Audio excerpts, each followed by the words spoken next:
नमस्कार, मैं अमरमणि मिश्रा। आप लोग देख रहे हैं रिपब्लिक न्यूज़ टीवी।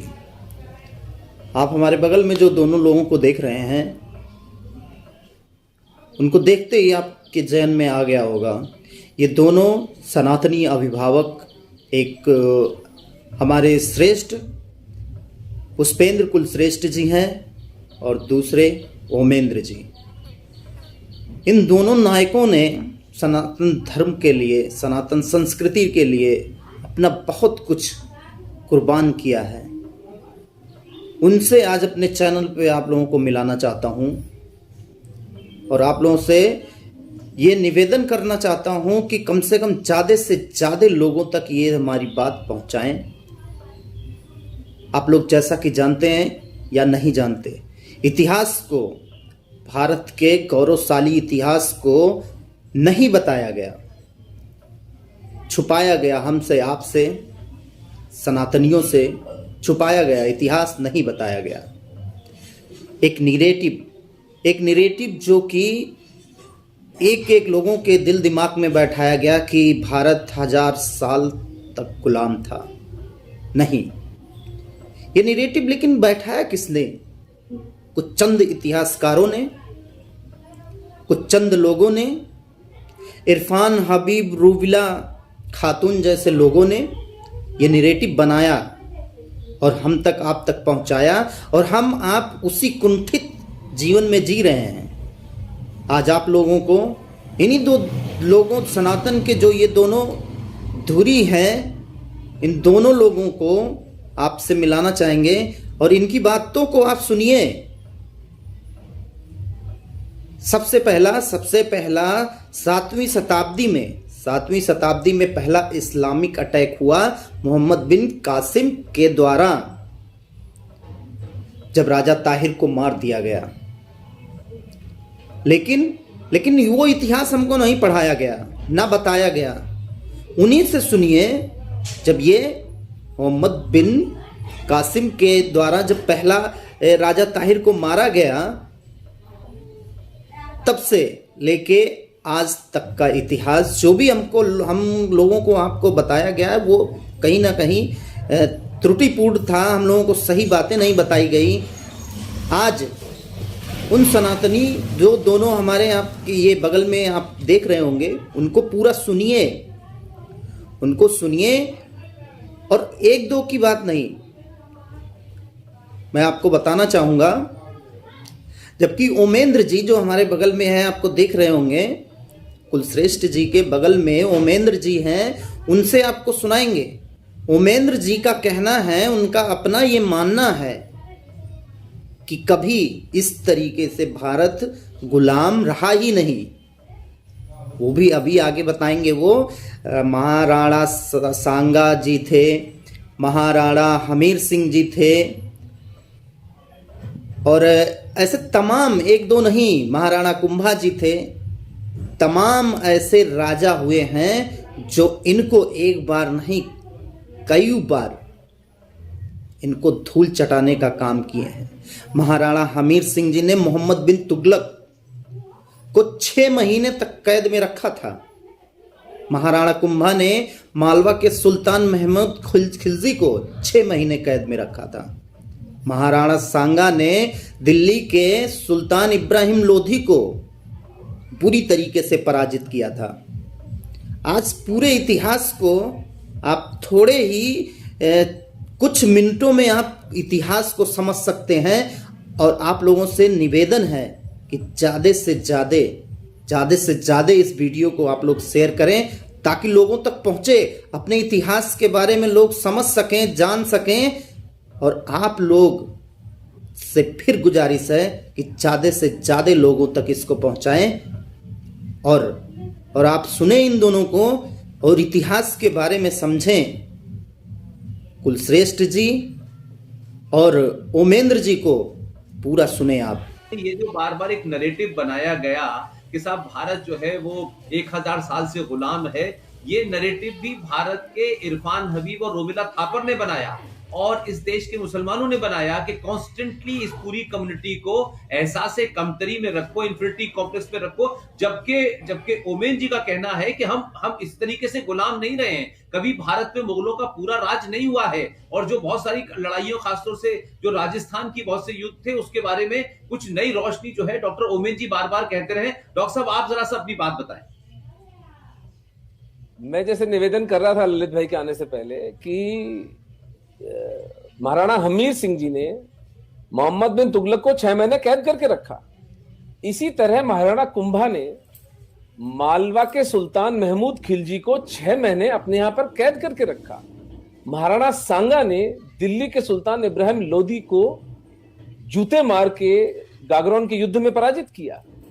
ऐसे दर्जनों युद्ध हुए जहां हिंदू राजाओं ने इन मलेच्छों को पराजित किया। और अगर सबसे प्रामाणिक बात जो कि हमसे बिल्कुल ही छुपा दी गई है, 7वीं शताब्दी में पहला इस्लामिक अटैक भारत पर हुआ मोहम्मद बिन कासिम के द्वारा, जब राजा दाहिर को मारा गया। हिंदू जनमानस के लिए ये बात अकल्पनीय थी कि किसी हारे हुए राजा की बेटी को दूसरा राजा भोगदासी बनाकर ले जाएगा। सेक्स स्लेवरी हमारे चित्त में थी नहीं, लेकिन जब लोगों ने देखा होते हुए, तो राजा दाहिर का बेटा भागकर महाराणा बाप्पा रावल चित्तौड़ के पास गया और उसने जब उनको कहानी सुनाई, तो बाप्पा रावल को तुरंत समझ में आया कि ये जो मलेच्छों का टोला है, ये जो है इससे नॉन नेगोशिएबल है पीस। उन्होंने तुरंत प्रतिहार राजाओं के साथ और गुजरात के राजाओं के साथ एक हिंदू फ्रंट बनाया। ये मैं 7वीं शताब्दी की बात बता रहा हूं आपको। आज से 1300 साल पहले जोधपुर के पास अरब सेना का और राजपूतों की, हमारी हिंदू सेना का संघर्ष होता है। अरब खुद अपने एनल्स में लिखते हैं, हमें सर छुपाने की जगह नहीं मिली, वो नरसंहार किया राजपूतों ने हमारा। और महाराणा बाप्पा रावल ईरान तक उसको छोड़कर आए थे, पीटते पीटते मोहम्मद बिन कासिम को। आते वक्त अफगानिस्तान में सलीम नाम का एक राजा बिठा दिया था इन लोगों ने, तो उसको हटा के अपने भतीजे को वो वहां पर राजा बनाकर आए। हर 100 किलोमीटर पर राजपूतों की चौकियां बिठाते आए। उसका प्रमाण ये है, 7वीं शताब्दी से लेकर 1192, 500 साल तक भारत इस्लामिक आक्रमणों से बचा रहता है उन चौकियों के कारण। राष्ट्रपिता का हुनर होते, राष्ट्रपिता बाप रावल थे इस देश। तो उस समय में जब कोई संचार माध्यम नहीं था, कुछ नहीं था, 500 साल तक हम सुरक्षित रहे उस महापुरुष की वजह से।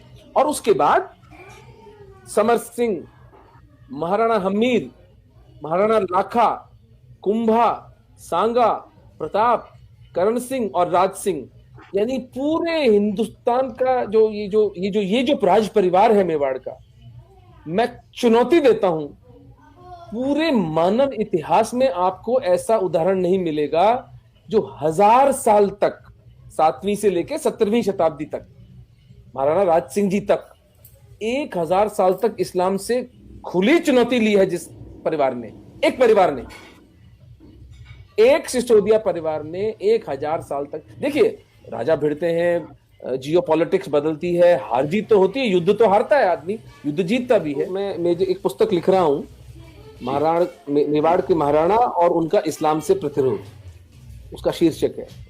तो उसमें मैंने जो एक चैप्टर जो है पूरा इस पर लिखा है कि द लाई कॉल्ड दिल्ली सल्तनत, दिल्ली सल्तनत नाम का झूठ, और मुगल एम्पायर भी झूठ ही था। देखिए, एम्पायर जब होता है ना कहीं, तो वो क्या उसके मानक होते हैं, वहां कोई टैक्सेशन हो, वहां पर कोई आर्ट हो, कोई कॉमर्स हो, ट्रेड रूट्स हो, वहां के लोगों के क्या लिटरेचर पे कंट्रीब्यूशन था, आपको मिलता है कोई 150 साल के मुगलों के राज के अंदर?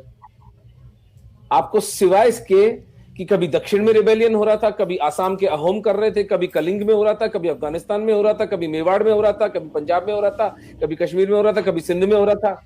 ये सिर्फ इस देश को अन्य हिंदू राजाओं के साथ मिलकर मैनेज कर रहे थे, जिसको कि मुगल एम्पायर कहा गया। यानी झूठ की भी कोई सीमा होती है। और दिल्ली सल्तनत वाज अ जोक, महरौली से लेकर और यमुना तक का राजा थे और ये लुटेरे थे।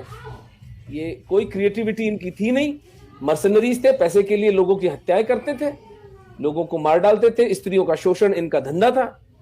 और हिंदुओं को ये बात अच्छी तरह समझ में आई और हम कभी गुलाम नहीं रहे, एक क्षण के लिए हम गुलाम नहीं रहे, क्योंकि यदि अगर हम गुलाम 10 साल के लिए भी एक छत्र राज हो जाता इनका, तो एक भी हिंदू नहीं मिलता सर यहां पर। जो प्रताप की महानता निकल कर आती है वो इस बात से निकल कर आती है कि उन्होंने अपना भाला, अपनी तलवार, अपना बिगुल तब बजाया जब वो नितांत एकाकी रह गए थे। ईडर, आबू, बांसवाड़ा, डूंगरपुर, मालवा, आसपास के सब राज्य अकबर के समर्पण कर चुके थे, एक प्रताप नहीं झुके। आज अगर हम हिंदू हैं तो एक प्रताप के कारण। तो ये कहना कि भारत में हिंदू जो थे 1000 साल गुलाम रहे, भैया पर्शिया गुलाम हुआ था जो ईरान बन गया, मेसोपोटामिया गुलाम हुआ था तो इराक बन गया, इजिप्शियन सिविलाइजेशन गति देख लो उसकी क्या हुई है। आज 100 करोड़ हिंदू हैं तो इसलिए हैं क्योंकि हमारे पुरखों ने रक्त रंजित संघर्ष किया, इस माफिया के असली स्वरूप को पहचाना और उसका सशक्त, सबल, सशक्त प्रतिकार किया। ये तो पिछले 70 साल में इन मलेच्छों ने क्या किया कि उसका भी मैं एनालिसिस कर रहा था कि 47 से लेकर 77 तक 5 हमारे जो शिक्षा मंत्री थे वो शांति दूत थे, जिसमें वो मदरसा छाप आजाद था, फिर वो नूरुल हसन, फिर वो हुमायूं कबीर, फखरुद्दीन अली अहमद, MC चागला। तो अब आपको आश्चर्य होता है कि आपकी हिस्ट्री से हमीर सिंह और कुंभा का नाम ही गायब है और प्रताप को एक भगोड़ा कहा जाता है। प्रताप का असली युद्ध हुआ था दिवेर में 1583 में, 7 साल बाद हल्दी घाटी के, जहां उन्होंने 36,000 मुगलों को 3 दिन में काटा था और पूरा का पूरा मेवाड़ प्रताप ने वापस पुनः ग्रहित कर लिया था दुनिया की सबसे पावरफुल मुगल एम्पायर से, सो कॉल्ड पावरफुल। तो ये सत्य है। अब इसको से निकाल दीजिए कि आप गुलाम रहे थे, हम गुलाम रहे थे, हम कभी गुलाम नहीं रहे। और जब उतनी भयंकर विपरीत परिस्थितियों में हम गुलाम नहीं रहे तो आज तो हिंदू कहां नहीं पहुंचे हुए हैं। अब केवल इस बात की आवश्यकता है कि हम कनेक्ट करें एक दूसरे के साथ, हम अपने रिसोर्सेस को पूलिंग करें, धर्मांश दें, एक दूसरे का सहायक बने। नैरेटिव का वॉर अच्छी तरह संजय दीक्षित सर, पुष्पेंद्र कुलशेष जी, कितने प्यारे प्यारे लोग अपना सर्वस्व दांव पर लगाकर लड़ रहे हैं। अब तो it's a matter of time कि हम इनको पराजित करें। They will not know what hit them. इनका खेल पूरा का पूरा समाप्त हो चुका है। जो दुख हमारी बच्चियों को, जो दुख हमारे कश्मीरी पंडितों को उठाने थे वो उठा चुके। हाथ जोड़कर, सर झुकाकर क्षमा मांग सकता हूं, लेकिन अब ये सिलसिला समाप्त है। अब सनातन धर्म पुनर्जीवित और पुनर्विजयी होकर रहेगा, कोई विकल्प ही नहीं। अभी आप देख रहे थे सनातन धर्म के 2 स्तंभों को, जिन्होंने हमारे लिए, आपके लिए, हम सबके लिए, हम सनातनियों के लिए अपना सर्वस्व न्यौछावर किया है, समय दिया है, हर चीज़ अपने जिंदगी का एक एक पल बहुत ही आप लोगों के लिए, हमारे लिए न्यौछावर कर दिया है। ऐसे ही लोगों के बदौलत आज हम ये माइक लेके या आपके साथ में बात कर रहे हैं, तो ऐसे ही लोगों के देन है। ऐसे ही आपका भी एक फर्ज बनता है कि ये वीडियो ज़्यादा से ज़्यादा लोगों के पास शेयर करें, ज़्यादा से ज़्यादा लोगों तक पहुंचाएं। आप लोग देख रहे थे रिपब्लिक न्यूज़ टीवी, मैं अमरमणि मिश्रा।